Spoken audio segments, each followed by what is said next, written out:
కాంగ్రెస్ ప్రభుత్వం ఏర్పడిన తర్వాత రాష్ట్రం నుంచి చాలా సంస్థలు తరలిపోతున్నాయన్నారు బీఆర్ఎస్ నేతలు. రైతుల సంతోషమే లక్ష్యంగా బీఆర్ఎస్ ప్రభుత్వం ప్రాజెక్టులు నిర్మించిందన్నారు. రాష్ట్రంలో షాడో మంత్రుల దందా నడుస్తోందని ఆరోపించారు. కేంద్ర మంత్రులుగా ఉన్న కిషన్ రెడ్డి, బండి సంజయ్ రాష్ట్రాన్ని ఏం చేశారో చెప్పాలన్నారు.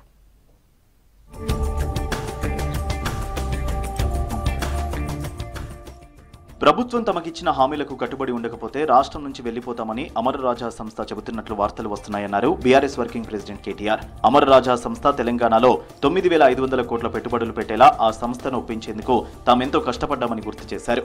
కాంగ్రెస్ ప్రభుత్వం వైఖరేంటో అర్థం కాక చాలా సంస్థలు రాష్ట్రాన్ని విడుతున్నాయని ఆరోపించారు. అమర రాజా సంస్థ ఇతర ప్రాంతాలకు తరలిపోకుండా ప్రభుత్వం చర్యలు తీసుకోవాలంటూ ట్వీట్ చేశారు కేటీఆర్. రైతులకు నీరందించాలనే నిత్య తపనకు నిదర్శనమే రంగనాయక సాగర్ ప్రాజెక్టు అన్నారు మాజీ మంత్రి హరీష్ రావు. సిద్దిపేట జిల్లాలో రంగనాయక సాగర్లో గోదావరి జలాల ఎత్తిపోతలను పరిశీలించారు. అన్నదాతల ముఖాల్లో చిరునవ్వే లక్ష్యంగా గత బీఆర్ఎస్ ప్రభుత్వం రంగనాయక సాగర్ జలాశయాన్ని నిర్మించిందన్నారు. కాళేశ్వరం ప్రాజెక్టు లింక్ 2లో ఎత్తిపోతలు కొనసాగుతున్నాయన్నారు Harish Rao.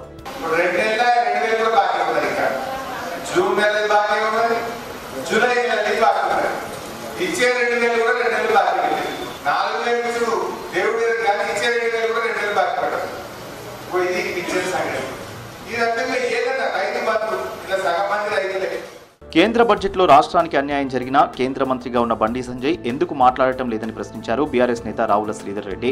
BRS outdated party అన్న సంజయ్ కరీంనగర్లో గంగుల కమలాకర్పై ఎమ్మెల్యేగా ఎందుకు ఓడిపోయారో చెప్పాలన్నారు. వచ్చే లోకల్ బాడీ ఎన్నికల్లో సర్పంచులను, ఎంపీటీసీలను తన పార్లమెంట్ సెగ్మెంట్లో గెలిపించి చూపించుకోవాలని సవాల్ విసిరారు రావుల. రాష్ట్రానికి ఏం తెస్తావు, నిన్ను ఎంపిక చేసుకున్నటువంటి కరీంనగర్ ప్రజలకు ఏం తెస్తావు, గది మాట్లాడు. ఎవరన్నా సరే వీళ్ళు ఆయవన్న వాళ్ళు అంటారు, కానీ రేవంత్ రెడ్డి తిట్టంగానే స్టార్ట్.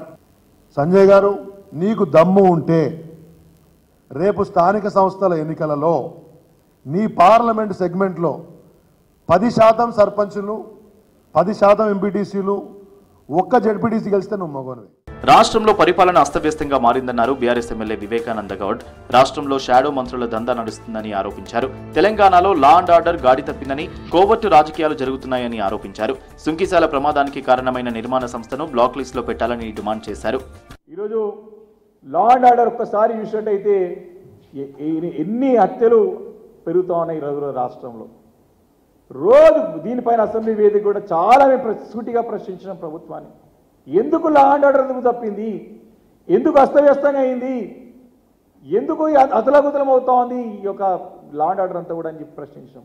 దీనిపైన మాట్లాడడానికి బీజేపీ నాయకులకి, కేంద్ర మంత్రులకు సమయం ఉండదు. వారు కరీంనగర్ జిల్లా కొత్తపల్లి మండలం శ్రీ స్వయంభూ లక్ష్మీ నరసింహస్వామి వారిని దర్శించుకుని మొక్కులు చెల్లించుకున్నారు కరీంనగర్ ఎమ్మెల్యే గంగుల కమలాకర్.